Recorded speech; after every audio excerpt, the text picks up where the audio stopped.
नमस्कार दोस्तों, दलाल street warrior के आज के इस वीडियो में मैं आप लोगों का स्वागत करता हूं। I hope you all are doing well in share market.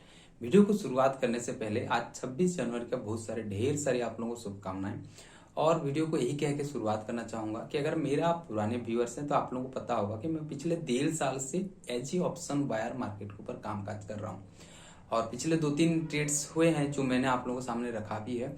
आने वाले जो भी ट्रेड्स रहेंगे वो भी आप लोगों को स्क्रीन के सामने रहेंगे। आपको जो आज का मेन इशूज है उसके ऊपर अगर बात करें तो आप लोगों को पता होगा कि मेरा कहीं ना कहीं अभी जो जर्नी रहा उसमें मैंने प्राइस एक्शन को सीखा, समय दिया, मार्केट का सेंटिमेंट को समझा, यानी कि बड़े बायर्स बड़े सेलर्स कब सेल कर रहे हैं, बड़े बायर्स कब बाय कर रहे हैं, क्योंकि उनको फॉलो अप करना है तो उसको भी सीखा। और मार्केट में मेन जो चीज है साइकोलॉजी, उस साइकोलॉजी को भी मैंने धीरे धीरे डेवलप किया, क्योंकि यहाँ पर खास करके हम लोगों को अपने आप से ही अपने आप को कंट्रोल करना पड़ता है। यानी कि पूरा जॉब और एक बोल सकते हैं ऑप्शन ट्रेडर, दोनों पूरा डिफरेंट फील्ड है। पूरा आप इधर और वो इधर, ऐसा टाइप का बात हो जाता है। तो मेन चीज मैंने इन सारी चीजों को सीखा, लेकिन एक चीज जो मुझे आज तक मंथ ऑन मंथ प्रॉफिटेबल होने से रोक रहा है, और वो एक चीज अगर बात करें तो इस समस्या बहुत लोगों के साथ हो रहा होगा।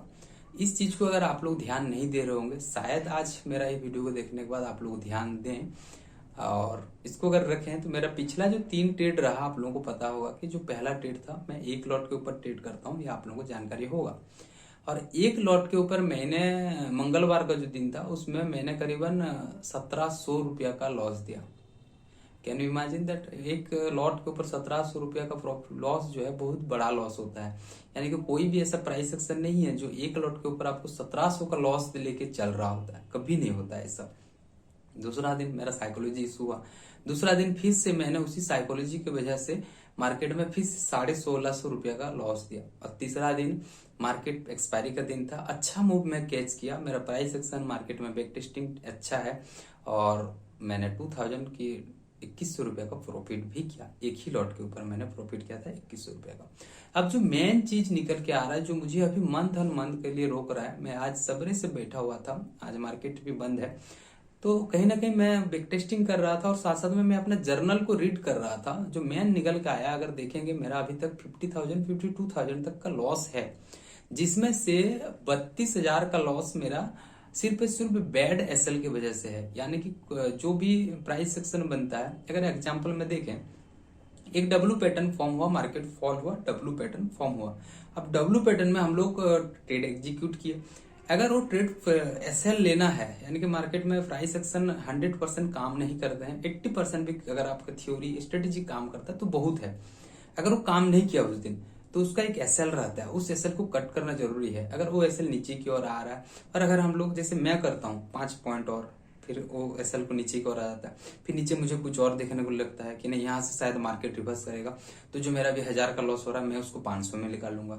1000 का 1500 में आ जाता तो मैं सोचता हूँ नहीं, यहाँ से थोड़ा सा और एक झटका मारेगा तो मैं 1200 में लास्ट निकाल लूंगा। ऐसे करते करते कहने को वो अमाउंट इतना ह्यूज हो जाता है कि तब फेयर माइंड में इतना आ जाता है कि आप कहीं पर भी एसएल कट करोगे, क्योंकि उस टाइम और बचा ही नहीं रहता है कुछ। आप शायद कैपिटल का 50% आप पूरा टोटल दे रहे होगे ना, तो उस टाइम माइंड और काम भी नहीं करता है और वो हो जाता है बैड एसएल। और वो कहीं ना कहीं माइंड के ऊपर अच्छा खासा दिन तक आपका असर करता है, मेरा तो बहुत करता है। यानी कि जो एसएल रहता है, अगर आपका 300-400 रुपया का नॉर्मल एसएल है, प्राइस एक्शन आपने एंट्री लिया, वो प्राइस एक्शन सही ढंग से फॉर्म नहीं हुआ था, कोई बात नहीं, मार्केट में एसएल देना ही जरूरी है, एज ए बिजनेसमैन वो देना ही पड़ेगा। बट अगर आपने एसएल को ट्रेल किया, एसएल को ट्रेल करते करते एक बैड एसएल दिए, तो कहीं ना कहीं आने वाला समय का जो हफ्ता भर का ट्रेड रहेगा उसके ऊपर भी ये ट्रेड का असर रहता है। वो मेरे साथ बहुत ज्यादा होता है और इसी चीज को मैं कहीं ना कहीं बहुत ज्यादा भुगत रहा हूँ। अगर आप लोगों के साथ भी सेम यही चीज हो रहा है तो इसको इसे हल्का में मत लीजिएगा, ये बहुत बड़ा पॉइंट है। अगर देखेंगे पिछला 6 महीना से मैं अगर सही जगह से जो 1700 1800 2-2 हजार का लॉस दिया हूँ उसको मैं सही जगह में कट किया रहता, तो कहीं ना कहीं मैं आज 6 महीना से प्रॉफिटेबल होता। क्योंकि मैं हर महीना 1-2 ऐसे बैड एसएल दे देता हूँ जो कि मेरा पूरा मंथ का खा जाता है।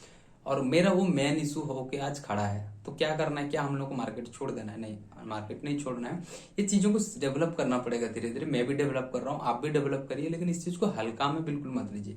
एसएल सही जगह में कट कर पाना, ये सबसे हाई में टॉप प्रायोरिटी में रहना चाहिए। उसके बाद प्रॉफिट बुकिंग करना, उसके बाद साइकोलॉजी, उसके बाद एंट्री एग्जिट, ये सब जो भी रहेंगे। लेकिन आप एंट्री ले तो लिए, सही जगह में इसको कट करना बहुत ज्यादा मायने रखता है। जो मेरा एक्सपीरियंस कह रहा है 1.5 साल का, और जो मेरे साथ खास करके अभी तक इशू हो रहा है, मैं उससे जूझ रहा हूँ। आने वाले समय में उस चीज को ऊपर मैं काम कर रहा हूँ, शायद सुधरेंगे, और सुधारने का मैं पूरा कोशिश भी करूंगा ऑफकोर्स। तो इस चीजें अगर आपके साथ भी हो रहा है तो इसके ऊपर आप लोग भी ध्यान दीजिए और मेरे वीडियोज के साथ जुड़े रह सकते हैं, ताकि मेरा डेली जो वाइज अपडेट रहता है मार्केट के ट्रेड्स के ऊपर, उन चीजों के बारे में आप लोगों को जानकारी मिलते रहे।